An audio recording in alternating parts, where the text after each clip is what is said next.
कुठे आलीस? ते सांग ना. हस्तकलेचे त्यांना वरदानच मिळालंय असं आम्हाला वाटतं. कस्तुरबासाठी माणसं मला कुठेच मिळाली नाही. 35 वर्षापर्यंत कस्तुरबामध्येच आहे, म्हणजे कुठे जाणं झालं त्या.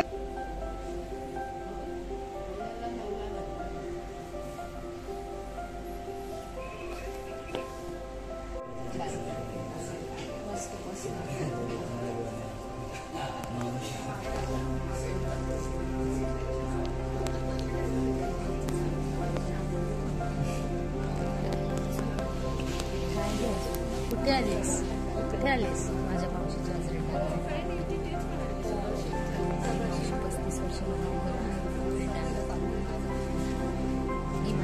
कुठे कुठे आलीस? कुठे आलीस? ते सांग ना.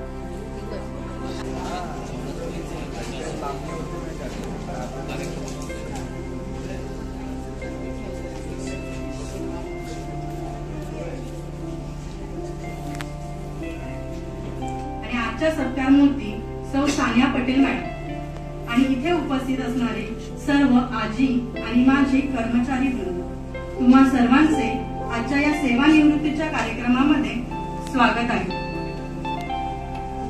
मॅडम या 2 सप्टेंबर 1989 मध्ये प्रयोगशाळा तंत्रज्ञ म्हणून नगरपालिकेत रुजू झाले. सुरुवातीपासून ते आजपर्यंत म्हणजेच गेली 35 वर्ष त्या मध्यवर्ती विश्लेषण प्रयोगशाळेत काम करत आहे.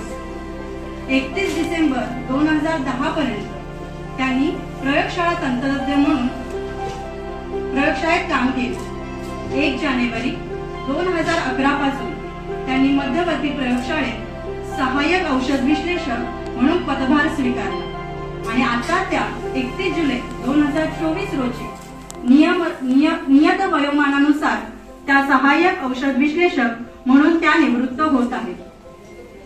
पण वैयक्तिकरित्या बघता त्यांना अध्यात्माची आणि हस्तकलेची खूप आवड आहे. त्या लोकरीपासून खूप छान छान वस्तू तयार करतात. दाराचं तोरण, स्वेटर, गुलदस्ते अशा अनेक वस्तू त्या लोकरीपासून बनवतात. हलव्याचे दागिने तर त्या फार अप्रतिम बनवतात. त्यांनी ते तयार केलेल्या वस्तू पाहून जणू हस्तकलेचे त्यांना वरदानच मिळालंय असं आम्हाला वाटतं. आता निवृत्तीनंतर तुम्ही तुमची आवड जोपासणार याची आम्हाला खात्री आहे. इच्छा होती यांची, पण विनाच्या हिशोबाने मला नाही येता बरं होता, त्यासाठी खूप खूप सॉरी. असो तर आज आमची राजधानी एक्सप्रेस निघात होते. इथे मोस्टली लोकांना माहित असेल का मी राजधानी एक्सप्रेस बोलते, कारण माझी मम्मा थांबली नाही अख्ख्या तिच्या लाईफ जर्नीमध्ये. 35 इयर्स रोज स्टेज मध्ये जागणारी, सकाळी उठून सर्विसला तयार करून घरचं सगळं काम करून जेवण करून धावत परत ट्रेन पकडणारी, ट्रेनची चिंगाट आणि धक्काबुक्की करून ऑफिसला पोहोचल्या मात्र टिप टॉप होऊन सगळ्यांची हसल्या तोंडाने राहणारी माझी मम्मा आज रिटायर होते. Thank you Kasturba hospital for being such a wonderful work place for my mumma. Thanks for always supporting her. तुमच्या सपोर्टमुळे ती आज एवढी सक्सेसफुल होऊन तिच्या करिअरमध्ये एवढी सक्सेसफुल होऊ शकली. रिटायरमेंट फुल स्टॉप तर नाहीच आहे आणि माझ्या मम्मासाठी तर होईच नाही. Mamma, it's your time to fulfil your hobbies and dreams now. सगळ्यांना माहिती आहे तुला किती आवड आहे, तुझ्या छंद जोपास, बापूंची भक्ती कर आणि अशीच असत राहा आणि तुझं पॅशन फॉलो कर. हीच बापूंच्या एवढी माझी प्रार्थना. All the best for your retirement life, Mama. Love you. Thank you, Karishma.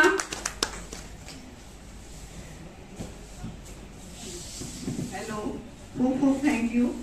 अशीच माझे आशीर्वाद नेहमीच पाठीशी राहतील आणि अशीच पण प्रगती करत राहा हीच माझी इच्छा आहे. ऑफिसला किंवा स्वतःचं काही काम असेल तर ती इतकी प्रामाणिकपणे आणि मेहनतीने करायची. अगदी पेशंटला मी खिचडी करून घातली. मराठे मॅडम तेव्हा होत्या, बरोबर. म्हणजे कस्तुरबासाठी माणसं मला कुठेच मिळाली नाही. पुढचं रिटायरमेंटचं लाईफ अतिशय हेल्दी, आरोग्यपूर्ण जावो. तुमचे जे काय हॉबीज आहेत ते सतत कंटिन्यू ठेवा आणि क्लासेस चालू करा, म्हणजे आमच्यासारखे नवशिके तुमच्याकडे शिकतील. म्हणजे त्यांची त्या सशांबरोबर इतकी अटॅचमेंट आणि ते प्रेम, हे प्रेम म्हणजे खूप वेगळं असतं आणि ते सगळ्यांना ते नाही जमत. मॅडम बीईटी, स्टर्लिटी, पायरोजन आणि इव्हन केमिकल साठी पण मला हेल्पफुल करायचं, म्हणजे काय काय कसं आपण work according to government system कसं वर्क करणार, तर त्यासाठी मदत करायच्या. मी वंदनाची ताई आहे, पण ती मला आई आणि मोठ्या बहिणीपेक्षा जास्त, कारण माझी मुलगी जेव्हा लहान होती, मी पण जॉब करत होते, माझी मुलगी लहान होती तर माझ्यापेक्षा तिनेच तिला सांभाळलं. म्हणजे असे अनेक तिथे माझ्यावर उपकार आहेत की मी या जन्मात तरी फेडू शकणार नाही, एवढंच मला म्हणायचंय. आणि आम्हाला त्यांचा भरपूर अनुभवाचा फायदाच होतो आणि इथून पुढे पण व्हावा. मॅडम आम्ही कधी फोन केला तर त्यांनी आमचा फोन उचलून आम्हाला म्हणजे मार्गदर्शन करावे, बस दुसरं काही नाही. मला तर असं वाटतच नाही की आज पटेलबाईंचं सेवानिवृत्ती कार्यक्रम आहे. मला असं वाटतं आपण सगळेजण एक गेट टुगेदर साठी भेटलेलो आहोत, कारण त्यांनी आतापर्यंत म्हणजे एवढे सगळं मी आता ऐकलं त्यांच्या बहिणींचं, मुलीचं वगैरे, तितके सगळे कष्ट करून पण त्यांनी स्वतःला अजून फिट ठेवलेलं आहे. म्हणजे सगळ्यांनी जसं सांगितलं की तिच्या खूप साऱ्या हॉबीज आहेत, त्यातली अजून एक हॉबी म्हणजे की तिला फिरायला खूप आवडतं. आता तू रिटायर होतेस, आपण जिथे फिरायला जायचंय तिथे जाऊन तुला हवं तिथे. बस कॉंग्रॅच्युलेशन की तू. एकच सांगायचंय, तू मनाने दिलदार, बोलणं तुझं दमदार. दमदार म्हणण्यापेक्षा मी फार बोलते, बडबडी असं पण मी म्हणू शकते. वागणं जबाबदार आणि नेतृत्व तुझं शानदार, अशी आमची वंदना. जे जे तिने करिश्मा सोबत केलंय ते सगळं ती माझ्यासोबत पण तेवढ्याच मनापासून करते. म्हणजे मी फक्त ऐकलंय की मावशी म्हणजे आईचं दुसरं रूप, पण मावशीकडे बघितल्यावर ते कळतं की हा बरोबर आहे ते वाक्य. मावशीबद्दल मी सांगेल की ती सर्वांचं ऐकून घेते, म्हणजे सर्वांना मदत करते, सर्वांचं ऐकून घेते, पण स्वतः अशा मनामधलं जे काय असेल ना ती लोक सांगत नाही. तर हा जो मला तिच्यामधला एक ड्रॉबॅक जो जाणवतो तो तिने आता क्लिअर करावा, मन मोकळे व्हावं सगळ्यांना. जसे आम्हाला सगळ्यांसाठी धावून येते तसं आम्हाला पण आज तुझ्यासाठी काहीतरी करायचं आहे, तर आम्हाला तसा एक चान्स दे आणि उर्वरित आयुष्य तू खूप छान एन्जॉय कर, फिरायला जा आणि जे काय राहिलं असेल मला ते पूर्ण कर. थँक्यू. तुम्ही सगळ्यांनी माझं जे कौतुक केलंय, गोड गोड केलंय, खूप फरक केला, मला काही बोलायचं सुचत नाही.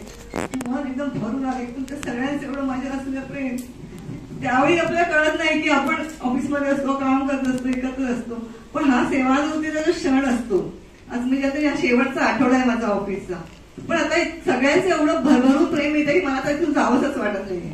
मी जिथे आले इथे आले त्याच्यात इथून 35 वर्षापर्यंत कस्तुरबामध्येच आहे, म्हणजे कुठे जाणवत झालं, त्यामुळे आणखीन एक म्हणजे असं खूपच छान असं बॉन्डिंग झालेलं आहे.